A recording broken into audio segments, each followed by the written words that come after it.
Mungkin teman-teman penasaran ya, bagaimana sih KPU itu menyusun atau menetapkan keputusan dan setelah muncul keputusan dari KPU RI, selanjutnya kita akan mengundang stakeholder untuk menerima masukan, menerima saran, apa-apa yang bisa menjadi masukan di tahapan kampanye, terutama tahapan kampanye pemasangan alat peraga berhubungan dengan Pemda, peraturan Pemda ya. Jadi tempat mana aja yang boleh untuk pemasangan alat peraga tersebut.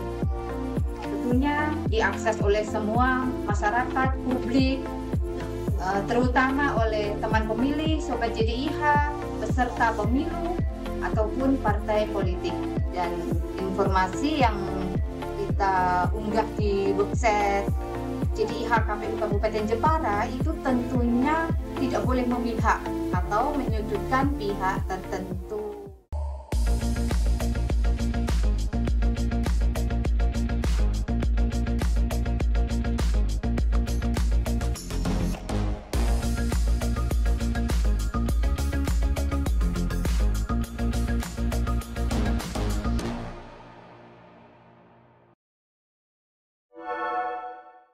Hai teman pemilih, halo Sobat JDIH. Terima kasih telah kembali bergabung di kanal YouTube KPU Kabupaten Jepara. Selamat datang di Bilik Demokrasi, podcast resmi KPU Kabupaten Jepara. Saya Putri akan menemani kalian dalam acara seputar kebutuhan publikasi terkait dengan regulasi kepemiluan. Saya kali ini tidak akan sendirian. Ada pepatah yang mengatakan tak kenal maka tak sayang, hadir untuk menemani podcast kita kali ini bersama Ibu Siti Suryani selaku Kadif Hukum dan Pengawasan KPU Kabupaten Jepara. Halo Bu Yani, apa kabar? Kabarnya baik. Gimana kabar Mbak Putri hari ini? Luar biasa baik Bu. Alhamdulillah. Alhamdulillah. Kali ini kita akan membahas topik yang akan menjadi perhatian bagi masyarakat, yakni JDIH KPU sebagai pilar informasi hukum pemilu dan pilkada. Di era digital seperti sekarang ya Bu, mungkin akan banyak sekali akses informasi ini menjadi kunci untuk memastikan pemilu dan pilkada ini berjalan secara transparan dan adil. Bersama kita kali ini akan menjelajahi tentang apa itu JDIH, bagaimana fungsinya JDIH, hingga cara mengakses JDIH melalui platform kekinian. Sebelum kita membahas lebih lanjut, apa sih Bu itu JDIH? Baik Mbak Putri, yang hari ini kita akan membahas JDIH ya, sebuah website yang dimiliki oleh KPU Kabupaten Jepara. Jaringan dokumentasi dan informasi hukum yang selanjutnya disingkat JDIH adalah wadah pendayagunaan bersama atas dokumen hukum secara tertib, terbuka, dan berkesinambungan. Dan JDIH itu sendiri adalah sarana pemberian pelayanan informasi hukum secara lengkap, akurat, mudah, dan cepat bisa diakses.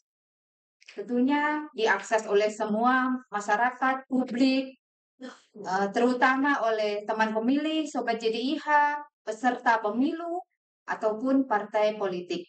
Cukup kompleks buat JDIH itu seperti apa Bu ya, mengingat tentang tantangan informasi yang kita hadapi saat ini.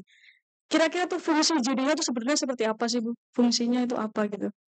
Sini fungsi JDIH, terutama KPU Kabupaten Jepara, tentunya untuk meningkatkan penyebarluasan dan pemahaman dan pengetahuan di bidang hukum, terutama di bidang peraturan-peraturan pemilu dan pemilihan. Dan selanjutnya juga berfungsi untuk memudahkan pencarian, penelusuran, peraturan perundang-undangan, dokumentasi, dan informasi hukum lainnya. Demikian. Berarti memang sebenarnya tuh JDIH itu wadah untuk memudahkan masyarakat Bu ya. Lalu selanjutnya dalam pembentukan JDIH sendiri Bu, apakah itu JDIH itu dibentuk itu serta-merta atau memang ada payung hukum yang mendasari terbentuknya JDIH itu seperti apa? Terbentuknya JDIH, terutama KPU Kabupaten Jepara, tentunya tidak luput ya pembentukannya itu ada dasar-dasar peraturan dan regulasinya. Terutama pertama peraturan pemerintah nomor 33 tahun 2012 tentang JDIH, dan juga ada peraturan Menteri Hukum dan Hak Asasi Manusia nomor 8 tahun 2012, juga ada keputusan KPU 134 itu tentang pedoman teknis JDIH, dan juga ada keputusan KPU nomor 10 tahun 2022. Dan yang terakhir, yang terbaru yaitu PKPU nomor 16 tahun 2024. Nah, itulah acuan kita KPU Kabupaten Jepara untuk membentuk JDIH di lembaga KPU Kabupaten Jepara ini. Tuh. Ternyata cukup banyak Bu ya, dasar hukum JDIH sendiri itu ya. Ternyata tidak serta-merta asal buat JDIH, tapi ternyata ada didasari, ada dilandasi. Lebih lanjut ya Bu, setelah kita tahu dasar hukumnya itu sebanyak itu, mungkin tujuan dari JDIH sendiri itu apa sih Bu, khususnya di KPU Kabupaten Jepara? Tentunya JDIH mempunyai tujuan yang signifikan, yaitu ya, di antaranya itu untuk menjamin ketersediaan dokumentasi dan informasi hukum, terus meningkatkan pemberian kualitas pelayanan atas penyampaian produk-produk hukum dan informasi-informasi. Tentunya semuanya itu supaya tersampaikan kepada masyarakat secara mudah. Masyarakat juga itu termasuk kita, teman-teman pemilih, sobat JDIH, peserta pemilu, dan juga partai politik bisa mengaksesnya dengan mudah dengan ketersediaan dokumen-dokumen yang ada yang sudah diunggah di website JDIH KPU Kabupaten Jepara tersebut. Menarik Bu ya sebenarnya untuk website JDIH. Lalu Bu ya, untuk sebenarnya itu dengan beragamnya isu pemilu dan pilkada seperti sekarang ini, JDIH sendiri itu dokumen apa saja sih Bu yang ada dalam website JDIH sendiri itu dia termuat apa saja di dalamnya itu? Oke. Oh, kita ya, terutama buat teman-teman pemilih, sobat JDIH, masyarakat pada umumnya, kalau kita memang JDIH itu bisa diakses ya, bisa diakses dengan cara memakai HP atau laptop, dengan berhubung dengan WiFi terlebih dahulu, lalu mengetik akun medsos Word JDIH KPU Kabupaten Jepara. Nah, itu nanti akan muncul laman, dan di laman itu nanti akan terlihat semua apa-apa sih yang ada di JDIH KPU Kabupaten Jepara tersebut. Nah, itu dokumen-dokumennya memang lengkap ya, lengkap, dan nantinya juga mudah diakses. Jadi dokumen tersebut itu pertama ada peraturan pemerintah atau perundang-undangan. Yang kedua juga ada peraturan KPU. Terus ada keputusan KPU. Dan itu juga bersifat hierarki ya, dari KPU RI, KPU Provinsi, dan KPU Kabupaten. Selain dokumen-dokumen peraturan pemilu atau pemilihan, di JDIH itu juga terdapat peraturan atau dokumen yang non-tahapan. Nah, dan peraturan non-tahapan tersebut itu adalah terkait dengan putusan-putusan dari lembaga-lembaga seperti Pengadilan Umum, Mahkamah Konstitusi, putusan dari Bawaslu, putusan dari PT Tun. Nah, semua itu nanti juga ada di laman JDIH KPU. Selain itu juga ada monografi dan ada berita. Berita-berita itu memuat semua kegiatan-kegiatan KPU, terutama kegiatan-kegiatan di bidang hukum. Nah, teman-teman pemilih dan sobat JDIH, kalau nanti pengen mencari suatu informasi tentang keputusan apa sih yang sudah ditetapkan oleh KPU Kabupaten Jepara, tentunya teman-teman itu nanti bisa masuk ke website jadi HKPU tersebut, dan bisa dengan mudah ya, bisa dengan mudah mencari apa keputusan apa selama tahapan, baik itu dari awal sampai akhir tahapan itu nanti akan tersedia di situ. Dan untuk lebih mudahnya, itu nanti di laman KPU tersebut akan tersedia abstrak.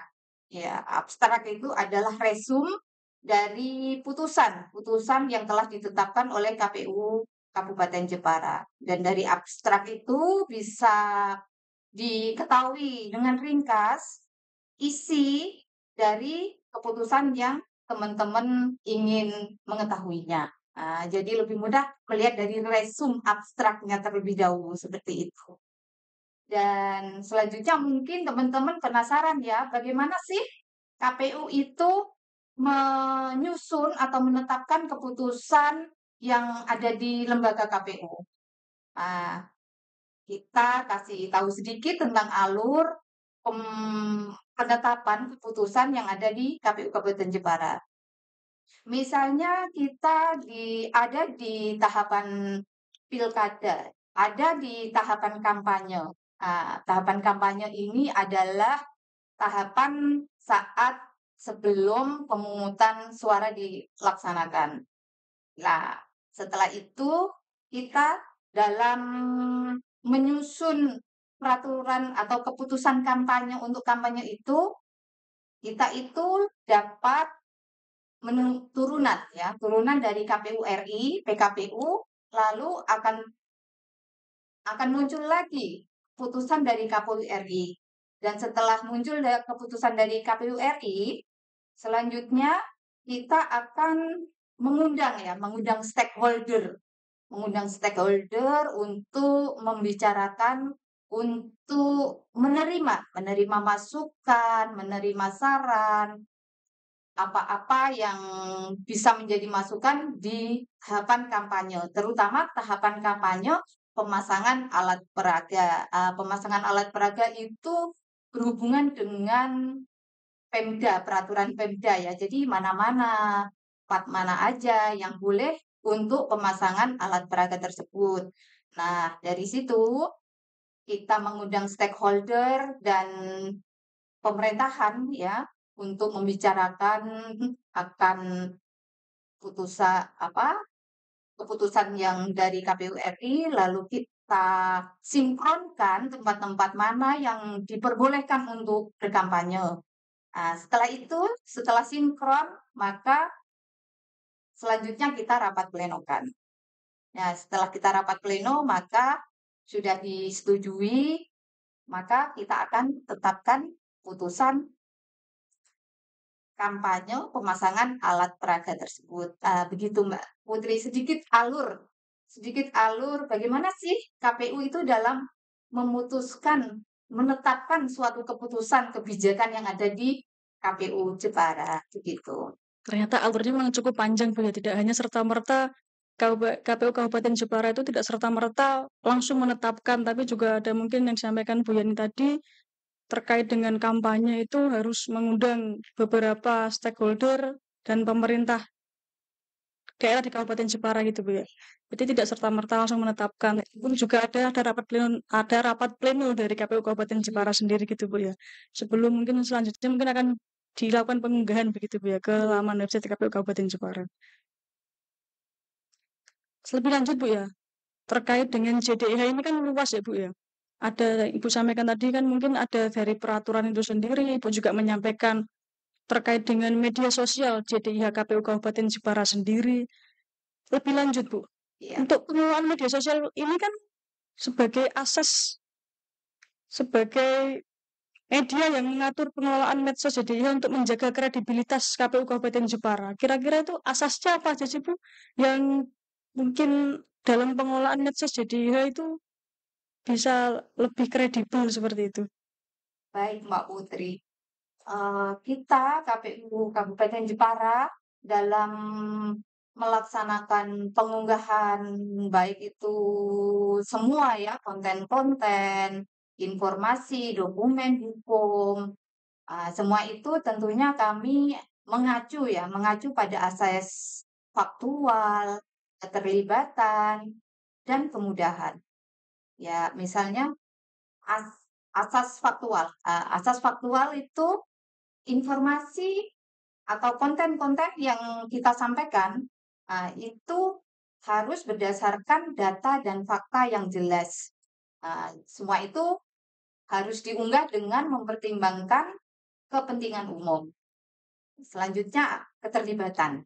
Keterlibatan itu nanti dalam unggahan informasi itu diarahkan bisa mendorong keikutsertaan masyarakat. Ya, tentunya keikutsertaan masyarakat semua ya, semua teman pemilih, sobat JDIH, peserta pemilu atau partai politik. Ya, dan outputnya itu nanti secara umum mereka semua bisa memberi tanggapan, komentar, dan saran untuk lembaga KPU Kabupaten Jepara lewat website JDIH. Dan selanjutnya kemudahan.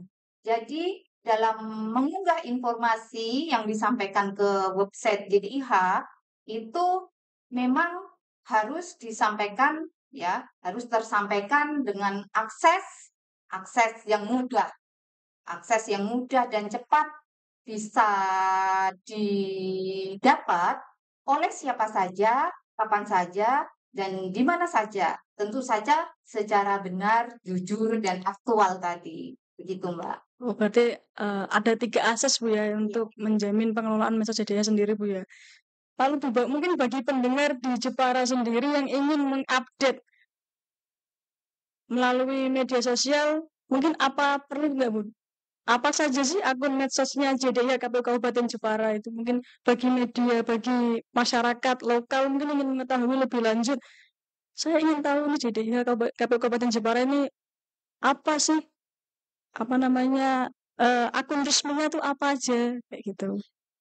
Baik, Mbak Putri. Di samping website JDIH KPU Jepara, tentunya di KPU Jepara ini tentunya ada medsos-medsos pendukung ya. Misalnya itu ada IG, Instagram itu, ada Facebook, ada Twitter, ada TikTok, dan juga ada YouTube ya. Nanti bisa follow ya bagi teman pemilih, sobat JDIH, semua umumnya masyarakat yang ada di Kabupaten Jepara atau semua yang ada dimanapun, silakan nanti bisa memfollow akun-akun milik Kabupaten KPU Kabupaten Jepara tersebut. Begitu, Mbak. Di zaman sekarang Bu ya, untuk menghindari kontroversial sendiri di media sosial sekarang kan banyak Bu ya, informasi hoax yang diterima oleh masyarakat. Seperti itu kan, kita kan juga masyarakat untuk menyaring informasi kan juga harus seperti apa. Kira-kira apa saja sih Bu larangan konten di medsos JDIH KPU, khususnya di Kabupaten Jepara? Dari tentunya dalam kami dalam mengunggah konten dan informasi di website JDIH atau akun-akun pendukung lainnya, tentunya konten dan informasi tersebut tidak boleh mengandung kekerasan, terorisme, atau unsur SARA atau unsur lainnya. Dan informasi yang tidak jelas sumbernya atau hoax, ya itu tentu tidak boleh kita unggah. Dan informasi yang kita unggah di website JDIH KPU Kabupaten Jepara itu tentunya tidak boleh memihak atau menyudutkan pihak tertentu. Itulah yang selalu kita utamakan agar tidak mengganggu keamanan masyarakat. Jadi semuanya bisa kondusif dengan segala informasi yang diberikan oleh website-website KPU, terutama di JDIH KPU Jepara. Gitu. Ternyata memang kita sendiri pun tidak bisa Bu ya, asal sembarang untuk membagikan atau mengunggah konten di JDIH KPU Kabupaten Jepara karena tadi Ibu sampaikan tuh ada banyak sekali larangannya ternyata, Iya, tidak bisa asal sembarang gitu Bu ya. iya. Baik, Untuk menjaga keamanan dan stabilitas, enak semuanya tidak ada konflik. Jadi kita mengutamakan asas-asas dan larangan-larangan dalam semua unggahan. Kita ada dasar-dasar dan juga ada larangan-larangan yang tidak boleh kita unggah gitu ya. baik, memang ternyata JDIH ini cukup menarik Bu ya, memang sangat menarik kalau bagi saya ini. Kontennya ini ternyata JDIH yang sederhana itu memiliki makna yang luar biasa, apalagi khususnya mungkin di tingkat penyelenggara sendiri Bu ya, untuk menjaga transparansi, untuk menjaga keadilan pemilu dan pilkada. Seperti itu. Baik Bu, terima kasih banyak kepada Ibu Siti Suryani selaku Kadif Hukum dan Pengawasan KPU Kabupaten Jepara atas pembahasan yang sangat informatif sekali dan mendalam tentang JDIH KPU Kabupaten Jepara. Teman pemilih, Sobat JDIH, semoga obrolan kita hari ini dapat menambah wawasan kita tentang pentingnya akses informasi hukum untuk mendukung jalannya pemilu dan pilkada yang transparan, adil, dan demokratis, serta berdasar pada ketentuan peraturan perundangan yang berlaku. KPU Kabupaten Jepara sendiri berkomitmen penuh untuk menyebarkan informasi yang transparan, akurat, dan mudah diakses melalui JDIH KPU. Jangan lupa kunjungi dan ikuti akun resmi JDIH KPU Kabupaten Jepara melalui website JDIH KPU yang dapat diakses langsung melalui ponsel, serta follow akun media sosial resmi untuk mendapatkan update terbaru seputar produk hukum dan kegiatan KPU Kabupaten Jepara. Saya Putri Aprilia pamit undur diri. Sampai jumpa di episode berikutnya di Bilik Demokrasi Podcast resmi KPU Kabupaten Jepara. Tetap terhubung, tetap terinformasi, dan mari bersama wujudkan demokrasi yang berkualitas. Salam demokrasi.